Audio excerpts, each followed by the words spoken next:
Semiconductor industry.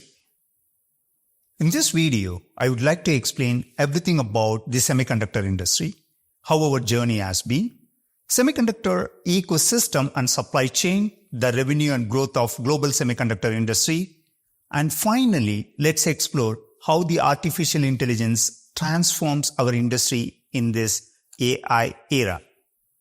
Let me brief our history, but if you want to learn more and understand the complete history, you can also refer to the book Chip War written by Chris Miller. Alright? In the USA, great engineers Jack Kilby and Robert Noyce invented integrated circuits for helping their country upgrade its space and defense applications.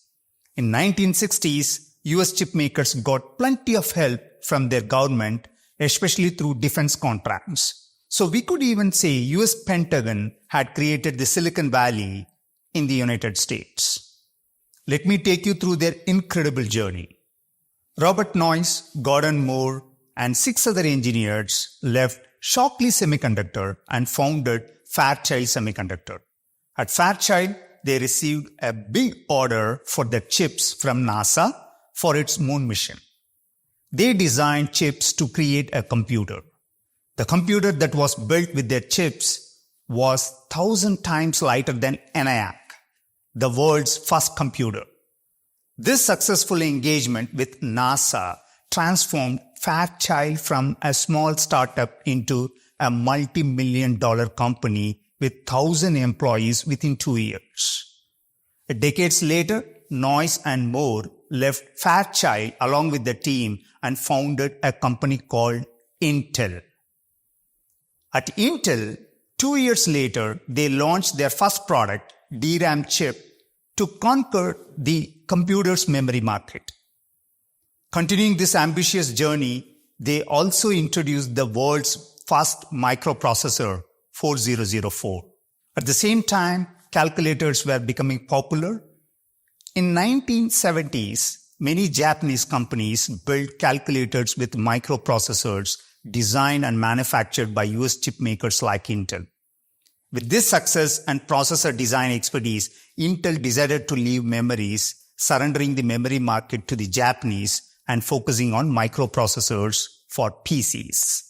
With this focus and vision, Intel entered PC era with a virtual monopoly on chip sales for PCs. Except Apple's computer, almost every PC used Intel's processor and Windows operating system. Intel's processor and Windows OS had been designed to work seamlessly. So, Robert Noyce and his team at Fairchild were considered as the architects of US Silicon Valley. Our journey started with designing microprocessors for calculators. Then we designed multi-core processors for PCs. Later, we designed RISC processors for smartphones. Now, we use different kinds of processors like GPUs, neural engines, DSPs, image processors, and modern chips for 5G communication, IoT, and AI applications. So, there have been many inventions and innovations. Intel and AMD's x86 CISC processors were used extensively for PCs. Then ARM introduced their RISC processor for smartphones. Later, NVIDIA's GPUs became so popular for computer graphics applications. Then Qualcomm's modern chips for 2G and 3G wireless communication became popular for smartphones. Now, in this AI era, we are exploring how we can democratize the processor design using the open RISC-V instruction set architecture invented by UC Berkeley. Hope our journey inspires you to become a great chip designer. Now, let's explore the global semiconductor industry, its supply chain and ecosystem. Can we imagine our life without semiconductors? Look at here. It explains how I use various electronic devices every day in my life. Let me explain this. Usually I wake up at 6 a.m. I use my smartphone I set the alarm on my smartphone, and that's how I wake up at 6. And then I do yoga and meditation from 6:30 to 7:30. Again, I use my smartphone to play some music. I prefer light music for my yoga and meditation. And then at 7:30, I read for 1 hour from 7:30 to 8:30.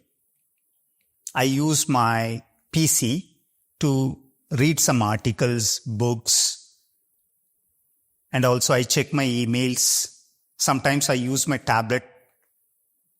And then at 9:30, I will have my breakfast. I use microwave oven and coffee machine for that. And then I leave home at 10 a.m. I go to office by electric vehicle.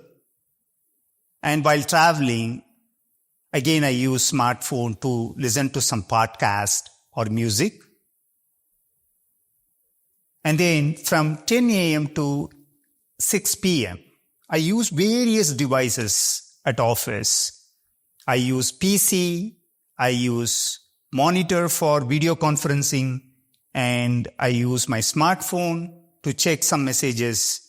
I use projector for some presentations, and then Wi-Fi router for my wireless connection. Again, for my lunch and coffee, I use microwave oven and coffee machine. And then once I reach home at 7 p.m., I do my workout. I use my treadmills and static bike. And while doing workout, again, I use my smartphone. I have separate playlist and I enjoy my music while doing my workout. And then I will have my dinner. Then at 9 p.m., I'll watch some news or web series on OTT using my smart TV. Also, if you look at, I would be using other equipment like AC, refrigerator, washing machine, dishwasher. This is how my life is. And overall, if I consider all the devices, I would be using smartphone extensively. Look at here. Basically, we use smartphone for various things. We check emails, we talk to people, we check messages on WhatsApp. Sometimes we attend even meetings and we check our social media, LinkedIn, Twitter, and we use apps like Uber to book the cab. While traveling, we might be using Google Map extensively, and we might be using some bank apps.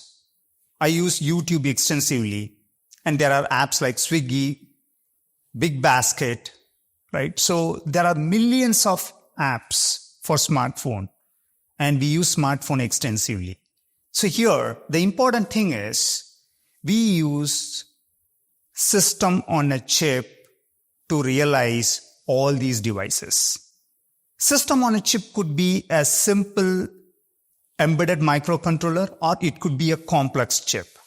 So I differentiate the devices using two different colors. The devices that are highlighted in brown color, basically they use complex chip.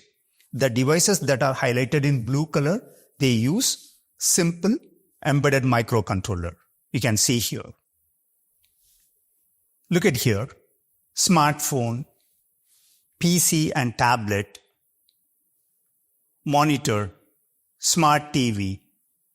All these devices use complex chips. Complex chips like A-series chips or M-series chips.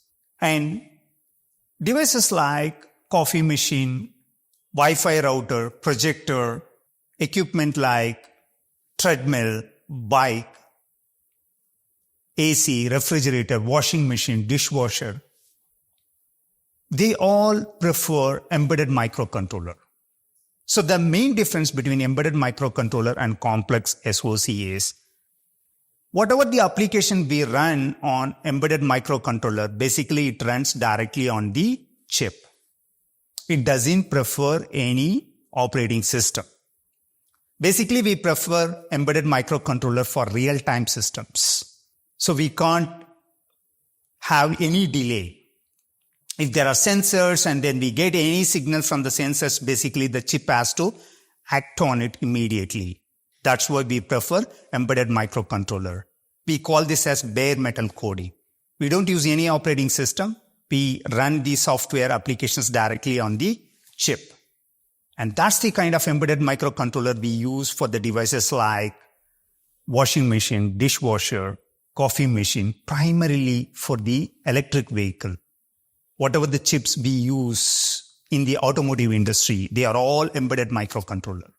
It doesn't work for smartphone. Devices like smartphone, PCs, tablets, they are all pretty complex. For that, we use operating system. So we create applications based on a particular operating system, apps for Linux, apps for Windows.